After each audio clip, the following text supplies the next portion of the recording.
देश की आजादी के 78 वर्ष हो चुके हैं। जो आजादी भारत के लोगों को अंग्रेजों ने अपने कानून, संविधान और नियमों से बांधकर एक व्यवस्था बनाकर हमें गुमराह करके हमेशा गुलाम बनाकर रखने की एक साजिशपूर्ण और पहले से बनाई गई एक योजना है। इस व्यवस्था में भारत के नेता अंग्रेजों की जगह पर बैठकर सत्ता सुख भोगते हैं और जनता को अंग्रेजों की तरह तमाम साधन संसाधनों से झूठ बोलकर गुमराह करके लूटते हैं और ये बताते हैं कि हम जनता के सेवक हैं, उनकी सेवा कर रहे हैं। भारत के मध्य प्रदेश राज्य में भी ऐसा ही लगभग 17 वर्ष मुख्यमंत्री रहे शिवराज और उनकी सरकार में पूरे 5 वर्ष गृह मंत्री रहे भूपेंद्र ने प्रदेश में कभी किसानों के हित में कठोर कानून नहीं बनाए। उल्टा मंदसौर में 6 जून 2017 में किसान आंदोलन में किसानों पर गोली चलवाकर किसानों की आवाज को दबाने का काम किया।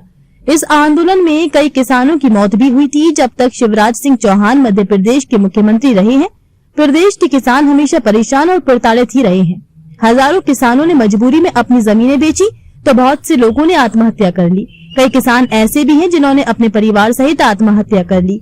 मामा नाम से मशहूर शिवराज कंस मामा के साक्षात अवतार लगते हैं, जिन्होंने मध्य प्रदेश के भांजे भांजियों सहित बहनों और जीजाओं को भी सत्ता में काबिज रहने के लिए मौत की घाट उतार दिया। इस मामा कंस का साथ देने के लिए मध्य प्रदेश के पूर्व गृह मंत्री और खुरई विधायक भूपेंद्र ने नरकासुर की तरह पूरे मध्य प्रदेश के किसानों सहित जनता को गुलामों की तरह प्रताड़ित और परेशान कर उन पर अन्याय और अत्याचार किया।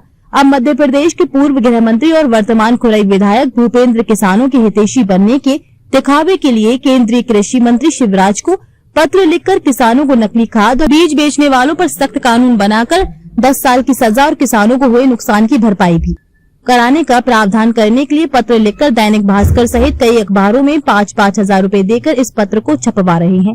सवाल ये है कि यदि केंद्रीय मंत्री शिवराज और पूर्व गृह मंत्री और वर्तमान खुरई विधायक भूपेंद्र इतने ही किसानों के हितैषी हैं, तो मध्य प्रदेश में शिवराज के मुख्यमंत्री रहते ही ऐसे कानून पूर्व गृह मंत्री के कार्यकाल में इतने वर्षों तक क्यों नहीं बनाए गए?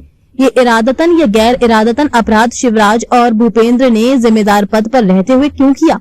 लगभग 17 साल शिवराज के मध्य प्रदेश में मुख्यमंत्री रहते और भूपेंद्र के 5 वर्ष तक गृह मंत्री रहते किसानों सहित जनता के हित के कानून नहीं बनाए गए जो उस समय बनाए जाने चाहिए थे। बस सिंहस्थ उज्जैन महाकुंभ में भगवान महाकाल के भक्तों का पैसा भ्रष्टाचार कर लूटने, सरकारी नौकरी देने का सौदा कर व्यापम में हर प्रतिभागी से लाखों रुपए लेने और घोटाले में फंसने पर उनकी हत्या करवाने, मध्य प्रदेश के तत्कालीन शिक्षा मंत्री लक्ष्मीकांत शर्मा सहित राज्यपाल राम नरेश यादव के बेटे सहित सैकड़ों लोगों की हत्या करवाने और इस काम में सहयोग करने वाले शासन प्रशासन के कर्मचारियों अधिकारियों को पदोन्नत करने में लगे रहे हैं।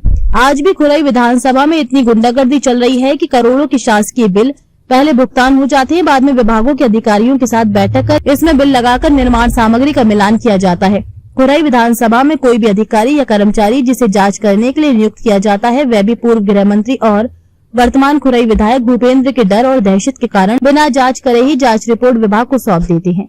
ऐसे कंस मामा की तरह मध्य प्रदेश में 17 साल मुख्यमंत्री रहे शिवराज और नरकासुर की तरह मध्य प्रदेश के किसानों सहित जनता पर अत्याचार और अन्याय करने वाले पूर्व गृह मंत्री और वर्तमान खुरई विधायक भूपेंद्र से भारतीय जनता पार्टी को जितनी जल्दी हो सके इस्तीफा ले लेना चाहिए। अगर इनका और इनकी गैंग का पॉलीग्राफ टेस्ट और ब्रेन मैपिंग टेस्ट का सीधा प्रसारण यानी लाइव टेलीकास्ट मीडिया पर दिखा दिया गया तो मध्य प्रदेश सहित केंद्र सरकार को भारी नुकसान उठाना पड़ेगा, जिसकी भरपाई भारतीय जनता पार्टी कभी कर नहीं पाएगी, ऐसा इतिहास के जानकार सूत्र बता रही है। खबर को शेयर फॉरवर्ड कर पूरे विश्व में पहुंचाकर विश्व गुरु भारत में सहयोगी बनकर बिना वर्दी के सैनिकों की तरह आप भी अपना कर्तव्य निभाइए।